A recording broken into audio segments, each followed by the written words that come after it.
مختصر حمد و ثنا کے بعد انسان کچھ رشتے خالق ارض و سما کی طرف سے لے کر پیدا ہوتا ہے۔ ہمارا مالک کچھ رشتوں کے ساتھ باندھ کر ہمیں تخلیق کرتا ہے، لیکن جب انسان روئے زمین پر آ بستا ہے تو کچھ رشتے وہ خود تخلیق کرتا ہے، کچھ رشتے وہ خود پیدا کرتا ہے۔ سسرالی رشتے وہ خود پیدا کرتا ہے، ملازمت کے رشتے وہ خود پیدا کرتا ہے۔ انہی رشتوں میں سے ایک رشتہ ہوتا ہے دوستی کا۔ دوستی کا رشتہ بھی انسان خود اپنی آزاد مرضی سے پیدا کرتا ہے۔ آج جمعے کی اس نشست میں ہم اسی ایک ہلکے سے مضمون کو سمجھنے کی کوشش کریں گے، اور قرآن میں اس دوستی سے متعلق جو الفاظ آئے ہیں ان کا بھی مطالعہ کرنے کی کوشش کریں گے، اور جو رشتہ اور تعلق ہمارے درمیان ہے، اسلامی دنیا کے درمیان ہے، انشاءاللہ اس کو بڑھانے کی کوشش کریں گے، اس کو اجاگر کرنے کی کوشش کریں گے۔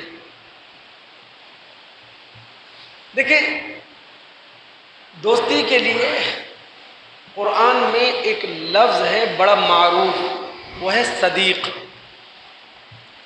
صدیق صدق سے ہے، اور صدق کے بارے میں نے کہا تھا جب زبان اور دل کے درمیان ہم آہنگی ہو اسے کہتے ہیں صدق۔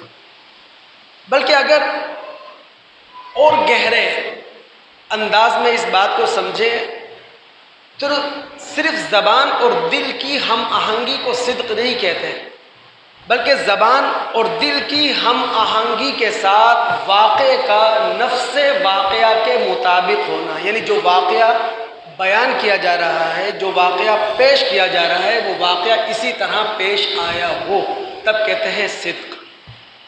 اس سے لفظ صدیق ہے، سچے دوست کو کہتے ہیں، با وفا دوست کو کہتے ہیں۔ قرآن میں یوسف، ابراہیم اور ادریس علیہم السلام کے لیے لفظ صدیق استعمال ہوا ہے۔ بڑے با وفا اور سچے دوست تھے یہ لوگ۔ قرآن میں ہی عیسیٰ علیہ السلام کی والدہ مریم علیہ السلام کے لیے بھی لفظ صدیقہ استعمال ہوا ہے۔ وہ بڑی پاک باز تھی، سچی تھی، با وفا تھی۔ صدیق ایسا با وفا دوست ہوتا ہے کہ اللہ رب العالمین نے باقاعدہ اس دوستی کو اہمیت دیتے ہوئے اس کو سگے رشتوں کے ساتھ بیان کیا ہے۔ اگر ہم سورہ نور کی آیت نمبر 61 کا مطالعہ کریں تو رب العالمین خونی رشتوں کے درمیان، قریبی رشتوں کے درمیان جو بے تکلفی ہوتی ہے، گھروں میں آنا جانا ہوتا ہے، کھانا پینا ہوتا ہے، بسا اوقات بلا اجازت خونی رشتہ داروں کے گھروں سے کوئی چیز اٹھا لی جاتی ہے، کھا لی جاتی ہے، انہی رشتوں کے ساتھ رب العالمین نے بیان کرتے ہوئے کہا او صدیقکم، جو تمہارا با وفا دوست ہے، سچا دوست ہے، اس کے گھر میں بھی تم بے تکلفانہ آ جا سکتے ہو، بے تکلفانہ انداز میں اس کے گھر سے کھا پی سکتے ہو۔ لیکن یہ بہت زیادہ ضروری ہے کہ جب ہم کسی کو دوست بنائیں تو سوچ سمجھ کے بنائیں، یعنی جسے ہمارے ہاں کہا جاتا ہے کہ جناب پہلے تول لو، پہلے وزن کر لو، پہلے قیمت کا اندازہ لگا لو، اس کے بعد کسی کو دوست بنایا جائے۔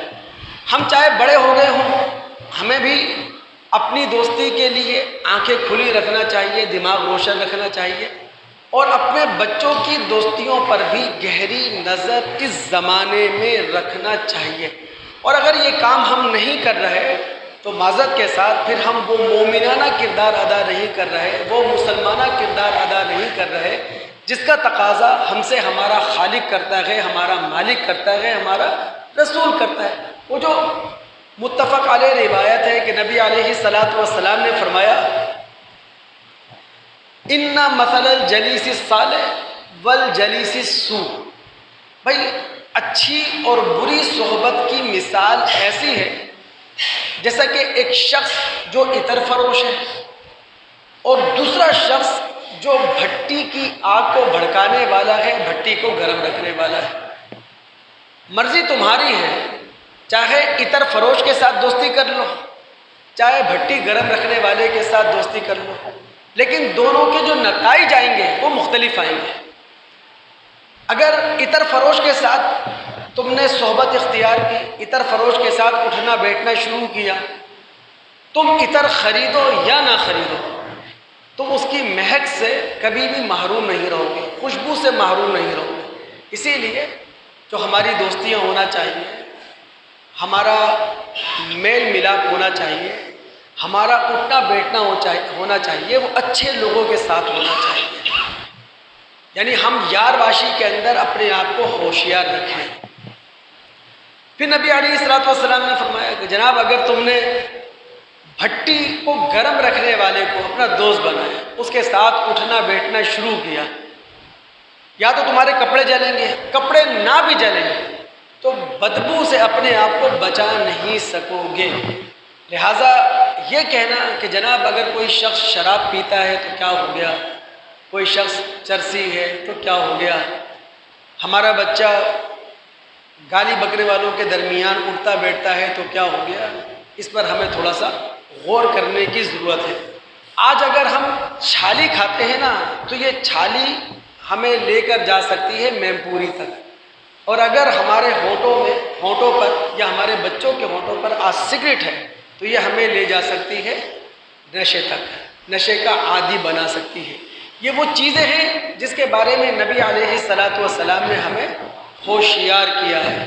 پھر میں آپ کو بتاتا چلوں کہ یہ جو دوستی کا تعلق ہے نا، یہ معمولی دوستی نہیں ہے۔ مذہب اس کو بڑی قدر کی نگاہ سے دیکھتا ہے۔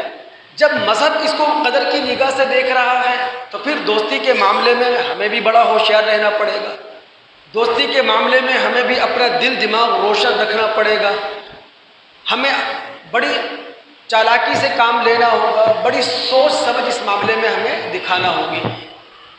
اگر ہم سورہ نساء کی آیت نمبر 36 کا مطالعہ کریں، وہاں رب العالمین نے جو معاشرتی حقوق ہیں، معاشرتی ذمہ داریاں ہیں، معاشرتی واجبات ہیں، ان کو بیان کیا اور کہا وَاعْبُدُوا اللَّهَ وَلَا تُشْرِكُوا بِهِ شَيْئًا۔ درجہ بدرجہ ہے نا، سب سے پہلا حق کس کا ہے؟ خالق کا، کہ ایک اللہ کی عبادت کرنی ہے، اس کے ساتھ کسی کو شریک نہیں کرنا۔ اس کے بعد جو حق ہے وہ والدین کا، اس کو رب العالمین نے بیان کیا کہ والدین کے ساتھ نیک سلوک رکھو۔ اس کے بعد قرابت داروں کی بات کی، یتیموں مسکینوں کی بات کی کہ ان کے ساتھ بھی تمہارا رویہ بہت معقول درجے کے اندر ہونا چاہیے۔ اس کے بعد رب العالمین نے پڑوسیوں کی بات کی اور کہا کہ پڑوسی چاہے تمہارا رشتہ دار ہو، پڑوسی چاہے تمہارا اجنبی ہو، اس کے ساتھ بھی تمہارا رویہ بہت اچھا ہونا چاہیے۔ اس کے بعد اللہ نے کیا کہا؟ وَالصَّاحِبِ بِالْجَنبِ، جو تمہارا پہلو کا ساتھی ہے۔ دیکھیں ایک دوست وہ ہوتا ہے جو مستقل بنیادوں پر آپ کا دوست ہے، دائمی بنیادوں پر آپ کا دوست ہے، ہمہ وقت آپ کے ساتھ رہنے والا ہے، ہمہ وقت آپ کی خوشی اور غمی کا ساتھی ہے۔ لیکن یہاں قرآن بیان کر رہے وَالصَّاحِبِ بِالْجَنبِ، ایک وہ دوست ہے جو اتفاقی طور پر آپ کا دوست بن گیا، حادثاتی طور پر ہنگامی بنیادوں پر آپ کا دوست بن گیا۔ کسی محفل میں کا حصہ آپ تھے، وہ بھی اس کا حصہ تھا، کسی مجلس میں آپ تھے، وہ بھی آپ کے ساتھ مجلس میں تھا، جس گاڑی پر آپ سوار تھے وہ آپ کے ساتھ سوار تھا، جس دکان پر آپ تھے اس دکان پر وہ آپ کے ساتھ تھا، یا کسی ہوٹل میں آپ نے کمرہ لے رکھا تھا وہ بھی آپ کے آس پڑوس میں یا اسی ہوٹل میں آپ کا ہم نشین بن گیا۔ اللہ فرماتا ہے وَالصَّاحِبِ بِالْجَنبِ، جو اتفاقی طور پر دوست بن جائے، جو حادثاتی بنیادوں پر دوست بن جائے، جو ہنگامی بنیادوں پر دوست بن جائے، اس کے ساتھ بھی تم نے حسن سلوک کرنا ہے، اس کے ساتھ تم نے اچھا رویہ رکھنا ہے۔ یہ ہے دوستی کا رشتہ، یہ معمولی رشتہ نہیں ہے۔ یعنی جب اللہ رب العالمین نے حقوق کی بات کی ہے، رب العالمین نے ذمہ داریوں کی بات کی ہے، رب العالمین نے واجبات کی بات کی ہے، اور حقوق واجبات اور ذمہ داریوں کے حوالے سے ہم خدا کے سامنے جواب دہ ہیں، تو اس دوستی کے حوالے سے بھی خدا کے سامنے ہم جواب دہ ہیں۔ اسی لیے ہمارے رسول نے ہمیں تعلیمات اس حوالے سے دے رکھی ہیں۔ دوستی کے لیے قرآن کے اندر ایک لفظ استعمال ہوا ہے، وہ ہے ولی۔ ولی ولایت سے ہے۔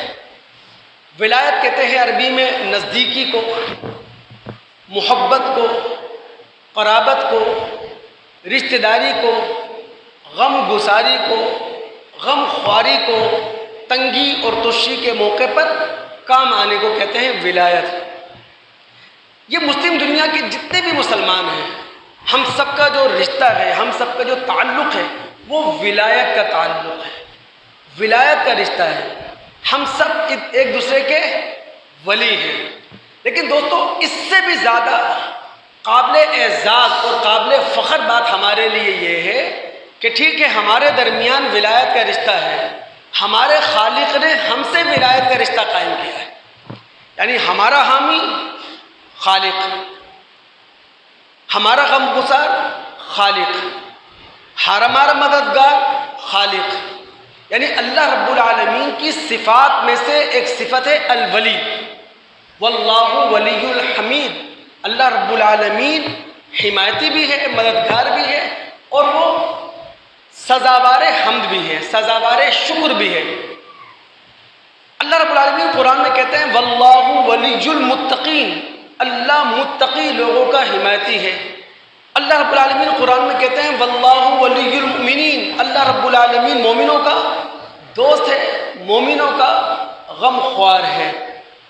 اب جب رب العالمین دوستو ہمارا ولی ہے، وہ اپنی دوستی کس طرح ہمارے ساتھ نبھا رہا ہے، یہ ہے وہ سمجھنے والی بات۔ کاش کہ اللہ رب العالمین کی یہ صفت ولایت کی جھلک ہمارے اندر آ سکے۔ اب رب العالمین نے جب متقی لوگوں سے، مومن لوگوں سے ولایت کا رشتہ قائم کیا ہے، ان کا ولی بن گیا ہے، تو وہ اپنی ولایت کو، اپنی دوستی کو کس طرح نبھا رہا ہے؟ اللہ ولی الذین آمنوا، اللہ مومنوں کا دوست ہے۔ یخرجہم من الظلمات الی النور، وہ انہیں تاریکیوں سے نکال کر روشنی کی طرف لا رہا ہے، وہ انہیں جہالت کے اندھیروں سے نکال کر علم کی روشنی کی طرف لا رہا ہے۔ رب العالمین اگر اہل ایمان کا دوست ہے تو وہ انہیں ایمانی روشنی کی طرف لا رہا ہے، اخلاقی روشنی کی طرف لا رہا ہے، وہ انہیں علم کی روشنی کی طرف لا رہا ہے، وہ انہیں تنگیوں سے نکال رہا ہے، وہ انہیں کشادگی کی طرف لا رہا ہے۔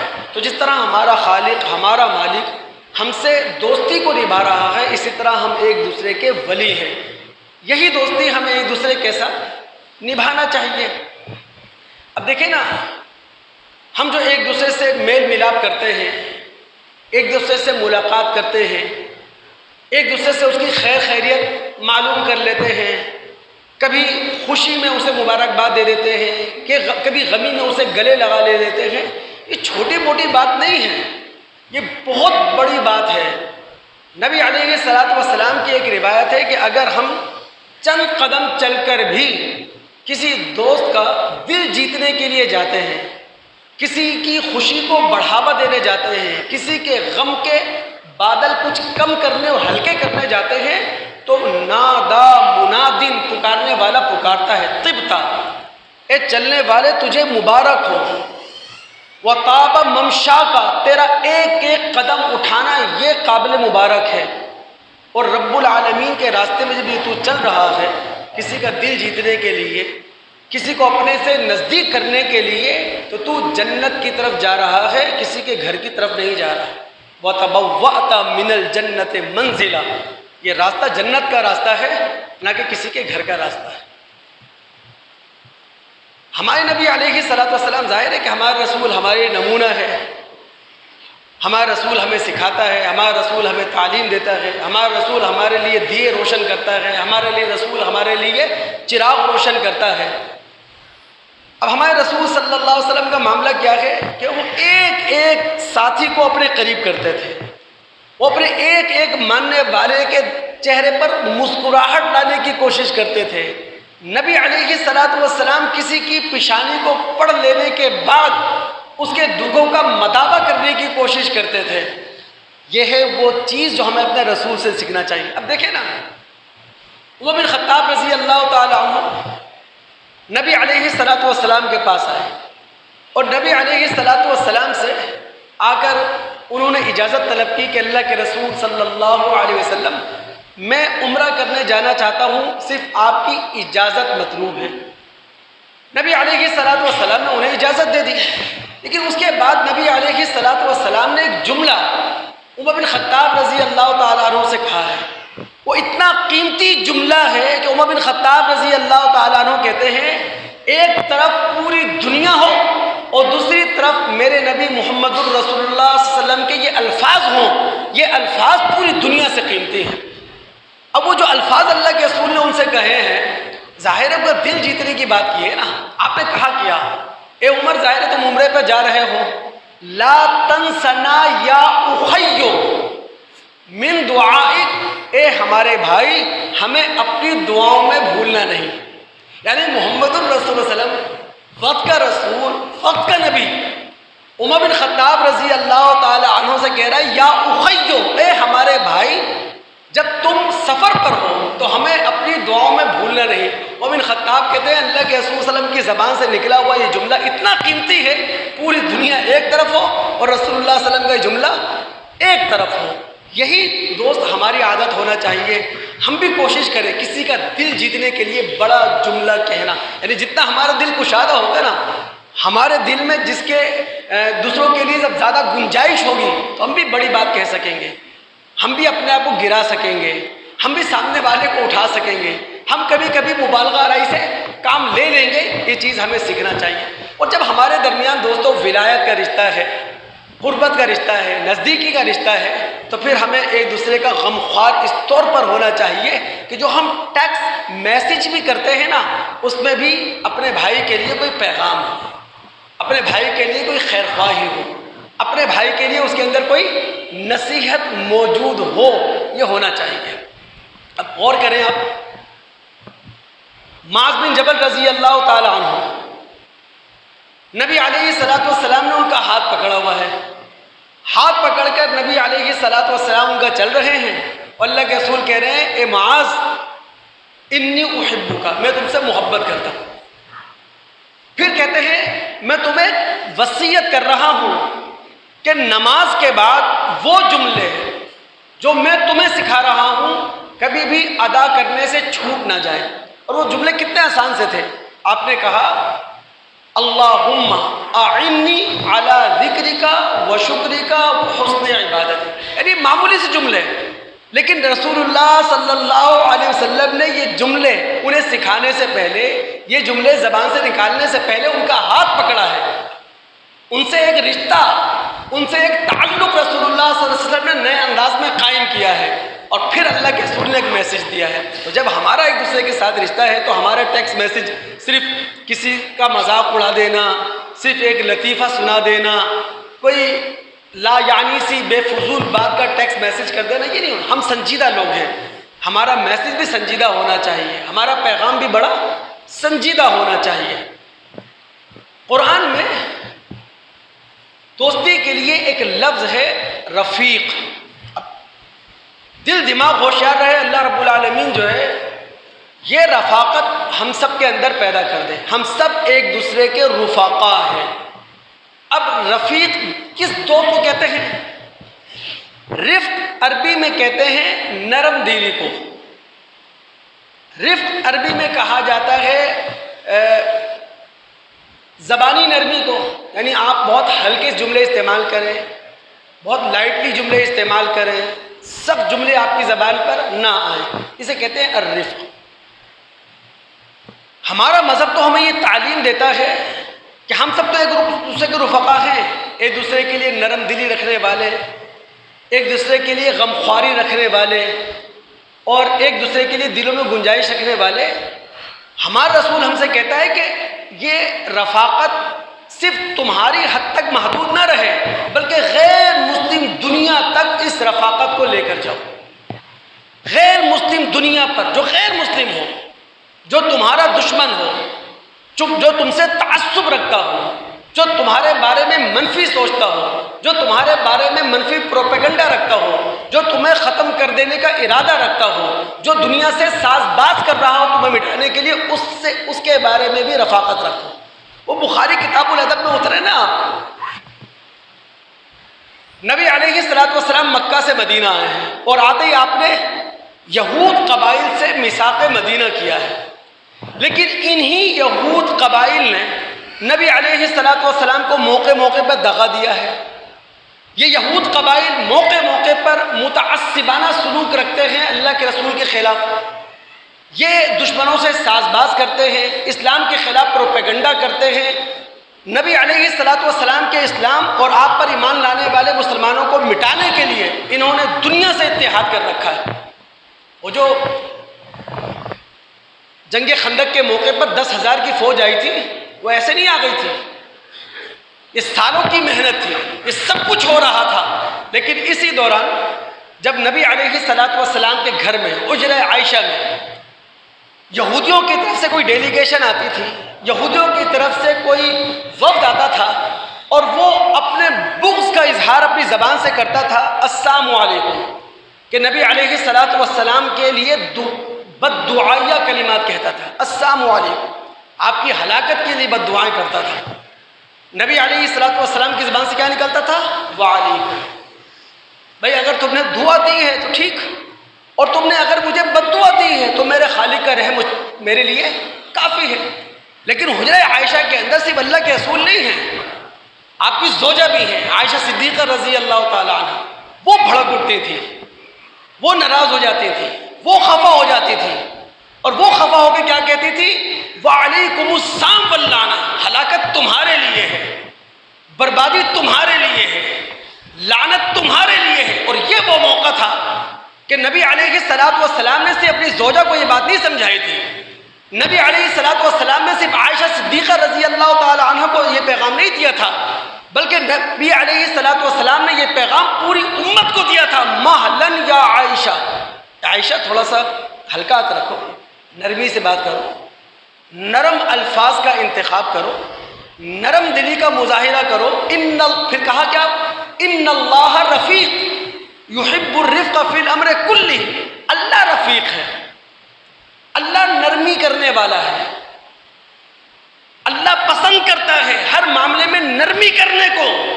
تو یہ تو اللہ کے رسول صلی اللہ علیہ وسلم کا پیغام ہے کہ ہمارے درمیان رفاقت کا رشتہ ہماری حد تک محدود نہ رہے، ہم دنیا کے کونے کونے تک اس رفاقت کا پیغام اگر پہنچا سکتے ہیں تو بالکل پہنچانے کی ہمیں کوشش کرنا چاہیے۔ اور اگر دوستو ہمارے درمیان یہ رفاقت کا رشتہ قائم رہتا ہے، موجود رہتا ہے، تو پتہ ہے جنت میں کس کی رفاقت ملنے والی ہے، جنت میں کس کی رفاقت۔ اگر سورہ نساء کی آیت نمبر 69 کا ہم مطالعہ کریں تو رب العالمین فرماتے ہیں من یطع اللہ والرسول، جس نے اللہ کی اطاعت کی، جس نے رسول کی اطاعت کی، کل قیامت کے دن وہ ان لوگوں کے ساتھ ہوگا جن پر اللہ نے انعام کیا۔ وہ کون ہیں؟ انبیاء، صدیقین، شہداء، صالحین۔ اور پھر رب العالمین فرماتے ہیں وَحَسُنَ أُولَٰئِكَ رَفِيقًا، کتنے بہترین لوگ ہیں یہ جن کی رفاقت کسی کو حاصل ہو جائے، جن کا ساتھ کسی کو حاصل ہو جائے، جن کی دوستی کسی کو حاصل ہو جائے، جن کی ہمنشینی کسی کو حاصل ہو جائے۔ تو دوستو مومنوں کا رشتہ یہی ہوتا ہے، دوستی کا رشتہ ہوتا ہے، بہترین اپنائیت کا رشتہ ہوتا ہے، شناسائی کا رشتہ ہوتا ہے۔ ہمارے رسول نے ایک بات کہی ہے، اس میں اتنا وزن ہے جس کو جتنا زیادہ ٹٹولا جائے، کھنگالا جائے، کم ہے۔ اللہ کے رسول صلی اللہ علیہ وسلم کی روایت ہے متفق علیہ، آپ نے فرمایا ثلاث من کن فیہ وجد بہن حلاوت الایمان، 3 خصلتیں ہیں، جس شخص کے اندر یہ 3 خصلتیں ہوں گی، جس قوم کے اندر یہ 3 خصلتیں ہوں گی، وہ ایمان کی مٹھاس کو پائے گا، وہ ایمان کی حلاوت کو پائے گا، جس کا مطلب یہ ہے کہ ایمان ایک میٹھا پھل ہے۔ اصل مسئلہ پتہ ہے کیا ہے؟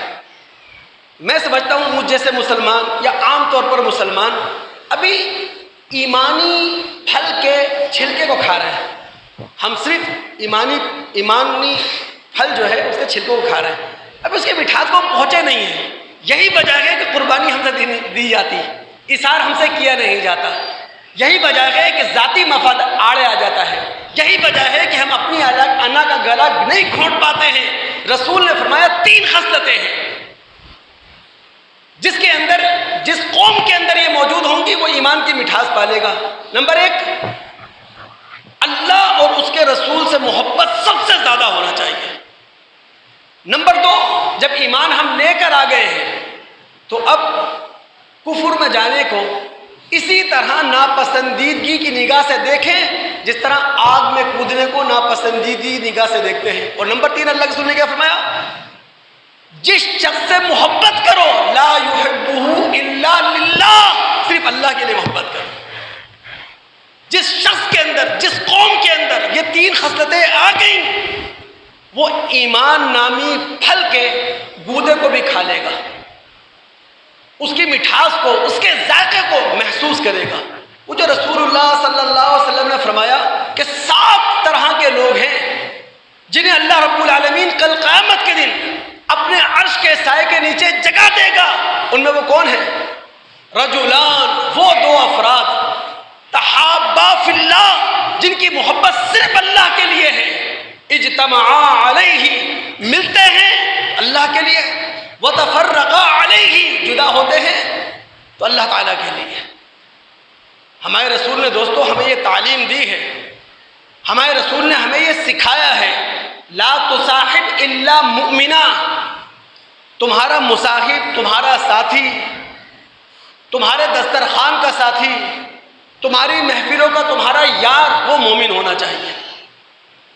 اگر دیکھیں کمی بیشی تو ہر انسان میں ہوتی ہے نا، اس کا مطلب یہ نہیں ہے کہ معاشرے کو اس کے حال پہ چھوڑ دیا جائے گا، بگڑے ہوئے دوست کو اس کے حال پر چھوڑ دیا جائے گا. آخری درجے میں کوشش کی جائے گی اسے خیر پر لانے کی، ٹریک پر لانے کی، بہتری کی طرف راغب کرنے کی پوری کوشش کی جائے گی.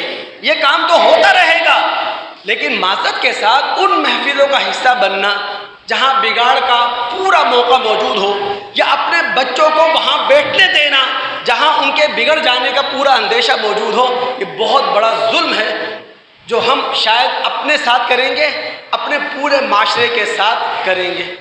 نظر آ رہا ہے دوستو ماں باپ کا اس وقت اولاد پر کوئی کنٹرول نہیں. ماں باپ اپنی اولاد کے دوست ہوتے ہیں، اور جو ماں باپ فی زمانے ہی اپنی اولاد کی پرورش دوست بن کر رہے ہیں ان کے بچے کنٹرول میں ہیں. اور جو اس زمانے کے اندر سخت گیر بن جائیں اور ہر وقت کوڑا ان کے ہاتھ میں ہو، لاٹھی ان کے ہاتھ میں ہو اور زبان پر سختی ہو، تو پھر اولاد آپ کے سامنے تو ہو سکتا ہے فرما بردار ہو، لیکن پیٹھ پیچھے کیا گل کھلاتی ہے اللہ رحم فرمائے.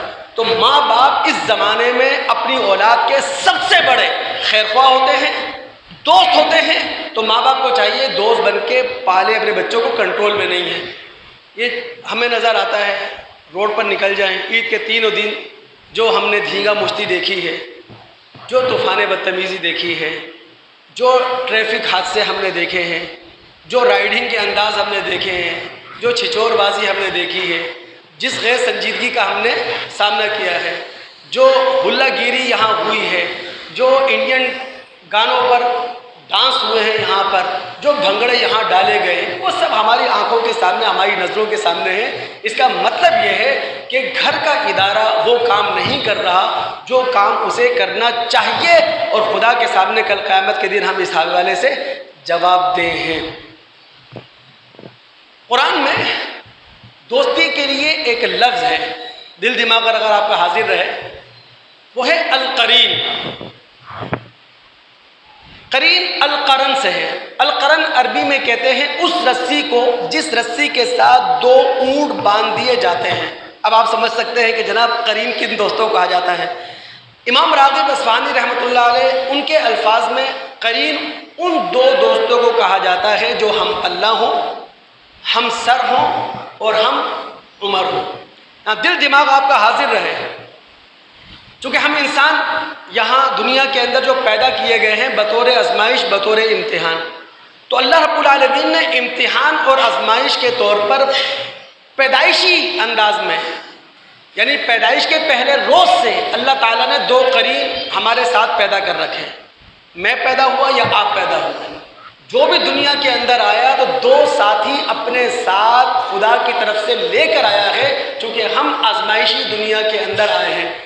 مسلم میں ابن مسعود رضی اللہ تعالیٰ عنہ کی روایت ہے، نبی علیہ الصلوۃ والسلام نے فرمایا تم انسانوں میں سے جو انسان دنیا میں آیا ہے الا وقد وکل به قرینہ من الجن وقرینہ من الملائکہ، اس کے ساتھ دو قرین ہیں، اس کے دو ساتھی ہیں، ایک جنات سے ہے اور ایک فرشتے سے ہے۔ یہی وجہ ہے دوستو، قرآن و سنت کی روشنی میں اس بات کا کبھی بھی قائل نہیں ہو سکا، نہ شاید ہو سکتا ہوں کہ کسی پہ جن چڑھ جاتا ہے، کسی پہ جن سوار ہو جاتا ہے، کسی کے اندر جن داخل ہو جاتا ہے، جنات کا سایہ کسی گھر میں ہو جاتا ہے، کوئی آسیب کا سایہ کسی گھر میں ہو جاتا ہے۔ بالکل یہ باتیں فضول ہیں، بے سود ہیں، قرآن و سنت کے خلاف ہیں، کیونکہ جو انسان دنیا کے اندر تخلیق کیا گیا ہے تو آزمائش کے طور پر اس کے دو ساتھی ہیں پہلے سے، ایک جنات سے ہے اور ایک جو ہے فرشتے سے ہے۔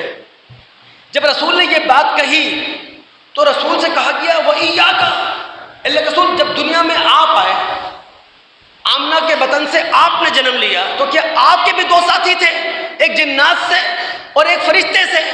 نبی علیہ السلام نے جی بالکل میرے ساتھ بھی دو قرین تھے، میرے بھی دو ساتھی تھے، لیکن ہوا کیا؟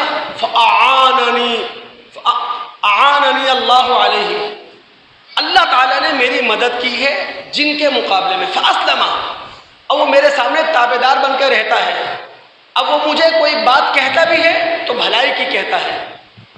جو بات میں آپ کو سمجھانا چاہتا ہوں وہ یہ کہ رسول جو کہہ رہے ہیں کہ جناب میرا جن میرے قابو میں ہے، میرے کنٹرول میں ہے، میرے سامنے سرنڈر کر چکا ہے، یہ انسان کے اپنے اوپر ہے۔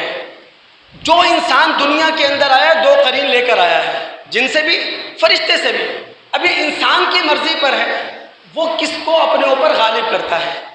اگر اس قرین کو غالب کرتا ہے جو فرشتے سے ہے تو ہمارے اندر روحانیت ہوگی، اور اگر اس قرین کو غالب کرتا ہے جس کا تعلق جنات سے ہے تو بھائی شیطینت ہم پر غالب ہوگی۔ میں قرآن کی آیات آپ کے سامنے رکھ دوں، ہم اترتے ہیں سورہ زخرف میں، اس کی آیات 36، 37 اور 38، رب العالمین فرماتے ہیں وَمَنْ يَعْشُ عَنْ ذِكْرِ الرَّحْمَنِ، جو شخص رحمان کے ذکر سے غافل رہتا ہے نُقَيِّضْ لَهُ شَيْطَانًا، ہم اس پر شیطان مسلط کر دیتے ہیں، فَهُوَ لَهُ قَرِينٌ، اور وہ شیطان اس کا دوست بن جاتا ہے۔ یعنی اللہ نے آپ کا اسے اس طرح دوست نہیں بنایا تھا، اللہ نے تو تخلیقی طور پر شیطان کو پیدا کیا تھا نا آپ کے ساتھ، دوست تو آپ نے بنایا، مرضی آپ کی تھی، آپ نے شیطینت کو اپنے اوپر غالب کیا نا۔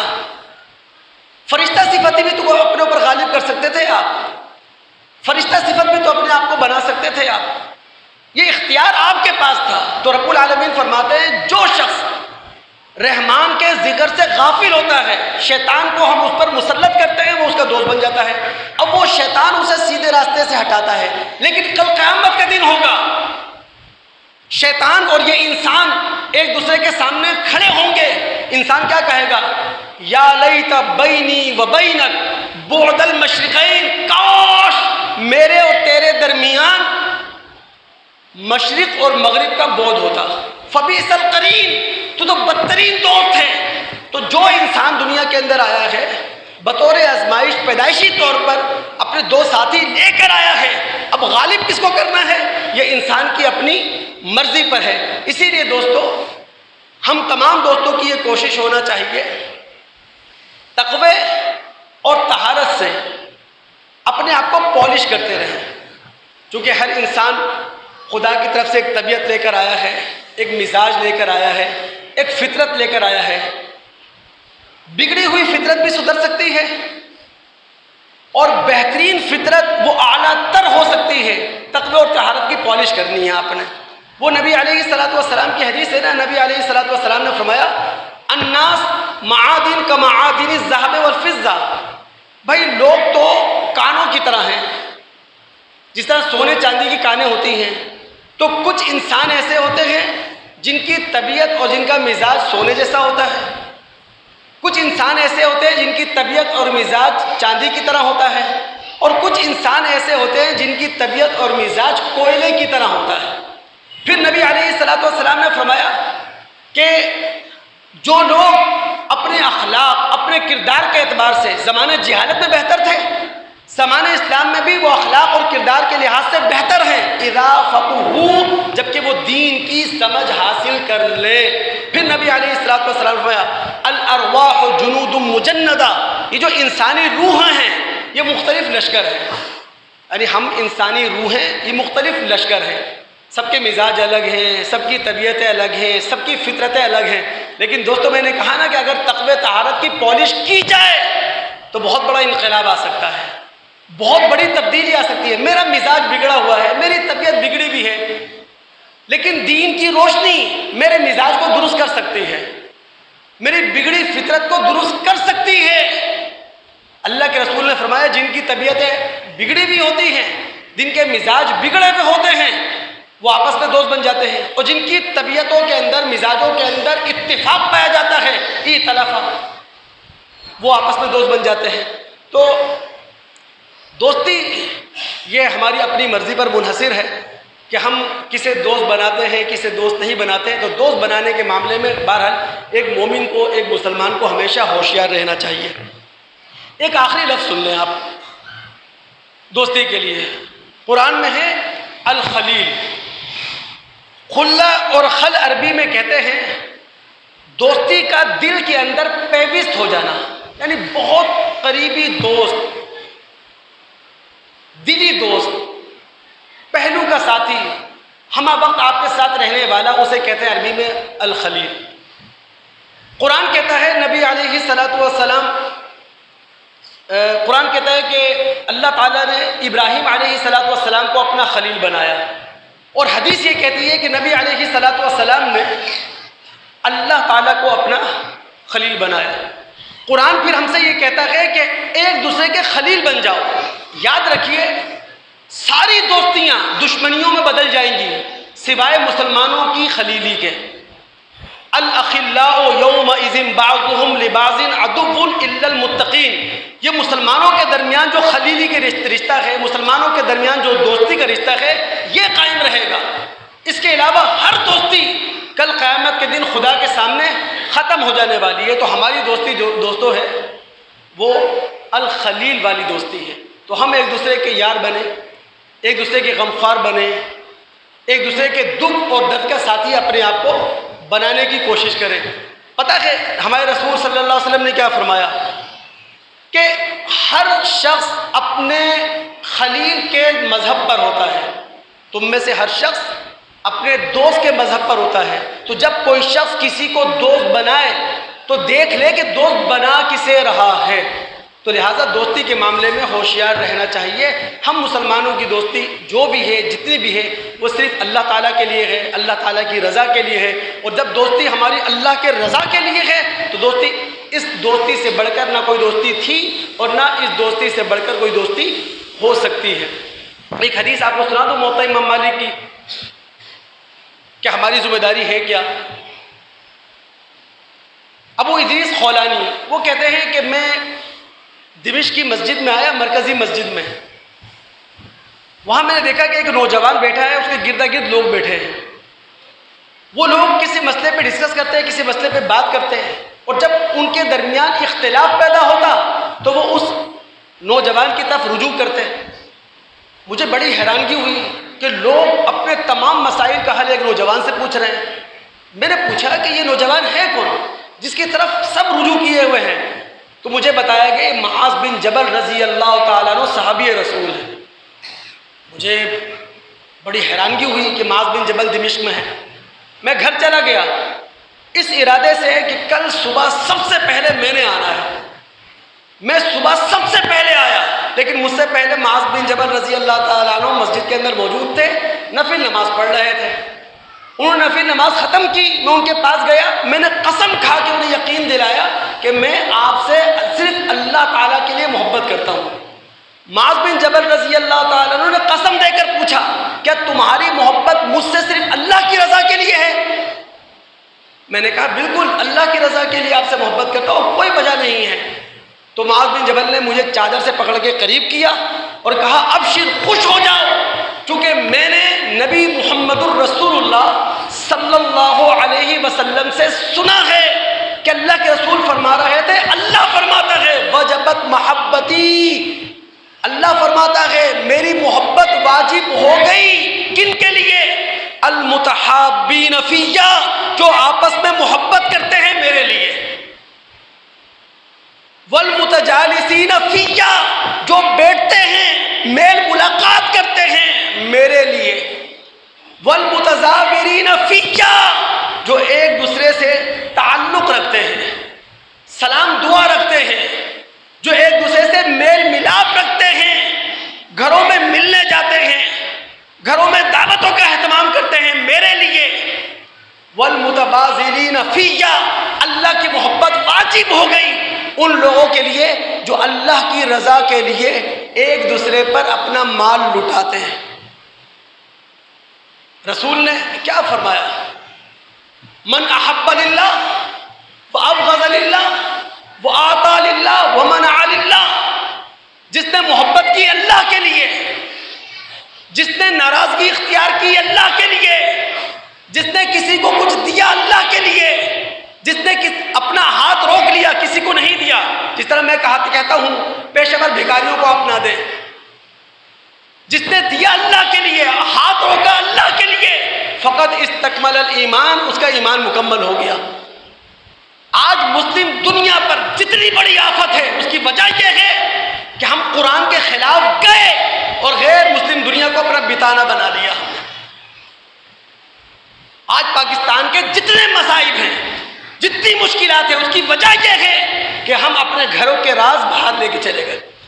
آپ اپنے گھر کی چار دیواری کے راز باہر لے جائیں، پورا محلہ وہ آپ کے گھر کے لیے مسائل پیدا کر دے گا۔ کیوں؟ آپ کے گھر کا ایک راز چار دیواری سے باہر چلا گیا، پورا محلہ، بدنامی ہو جاتی ہے، ایک کی 10 لگائی جاتی ہیں۔ ہم نے اپنی اسلامی دنیا کے راز غیر مسلموں کو دے دیے۔ دیکھیں، ایک ہے غیر مسلموں سے تعلق، وہ الگ چیز ہے، ایک ہے غیر مسلموں کو اپنا راز دینا، وہ بالکل جدا چیز ہے۔ پاکستان کے سارے راز غیر مسلموں کے پاس ہیں، پاکستانیوں کی ساری کمزوریاں غیر مسلموں کو معلوم ہیں، ہم نے انہیں اپنا بتانا بنایا قرآن کے خلاف جا کر، آج سزا بھگت رہے ہیں۔ بتانا کہتے ہیں جگری دوست کو، بتانا کہتے ہیں رازدار کو، بتانا کہتے ہیں گھر کی باتیں جاننے والے کو۔